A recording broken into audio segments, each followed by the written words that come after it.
La guerra de la Triple Alianza fue el conflicto de Argentina, Brasil y Uruguay contra el Paraguay y el genocidio del pueblo paraguayo.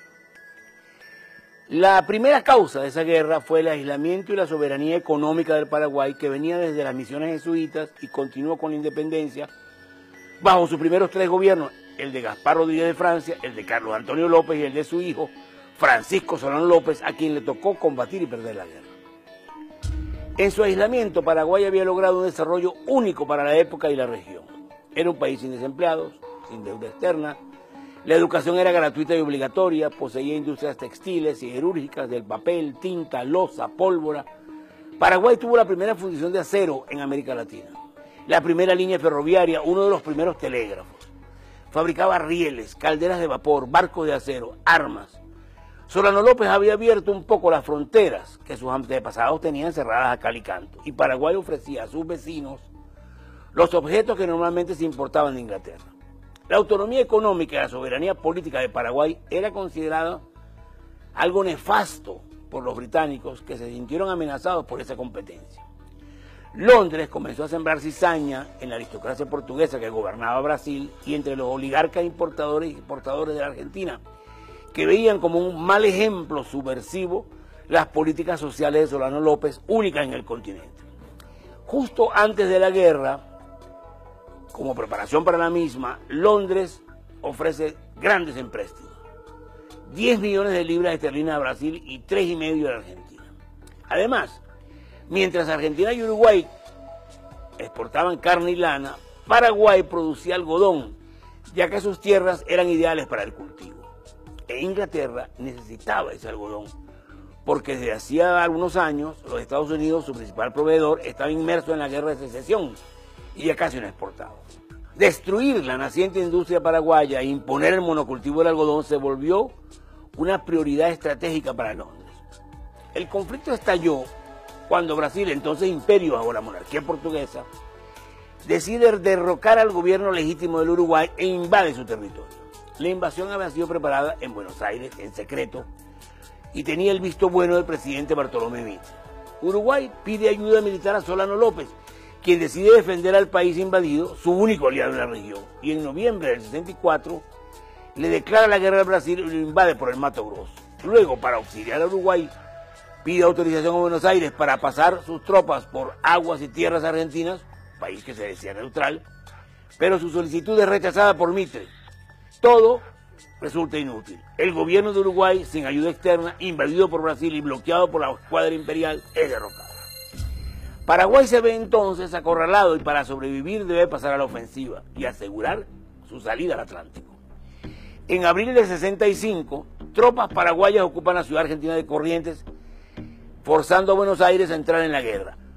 Un mes después, Argentina, Brasil y el nuevo gobierno títere uruguayo firmaron el Tratado de la Triple Alianza, en el que fijan los objetivos de la guerra y las condiciones de rendición que se le impondrán al Paraguay. Es la guerra de la Triple Alianza, que va a durar hasta 1870, más de 5 años, y va a causar mucho sufrimiento. Los ejércitos en el campo eran los de Brasil con 120.000 hombres, Argentina 30.000, Uruguay 10.000, casi 200.000 hombres contra menos de 80.000 paraguayos.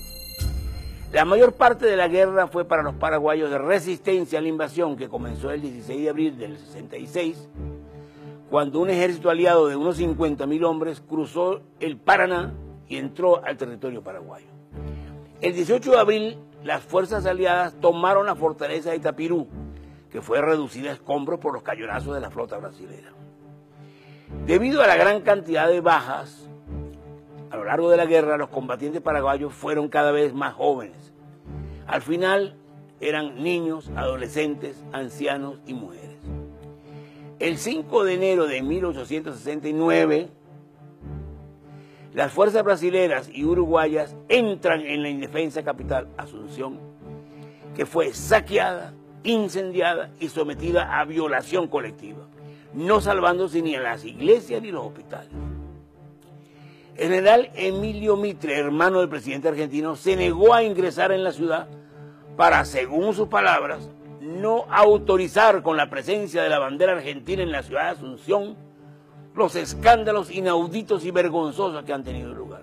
Pero Solano López no se rindió y siguió dando combates de retirada durante casi un año, hasta el 8 de febrero de 1870, cuando se da el combate, o más bien la masacre de Cerro Corá, sobre la costa del río Aquidauán, en el actual límite con Brasil. Allí, con 409 hombres agotados y mal equipados, Solano López enfrenta a 2.600 brasileños bien armados, hasta que, herido de un lanzazo en el vientre y un sablazo en la cabeza, bañado en sangre y rodeado, se niega a rendirse y combate hasta que lo matan de un balazo.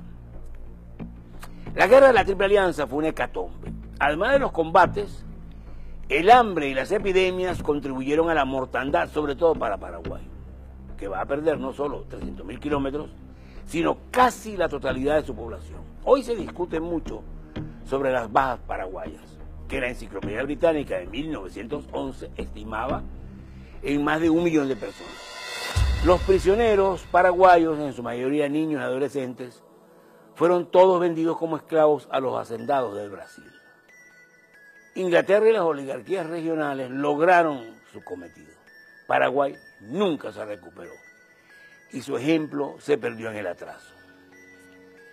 Lo que no se perdió es la lección de valor y dignidad de un pueblo que prefirió ser exterminado antes que rendirse a los poderosos.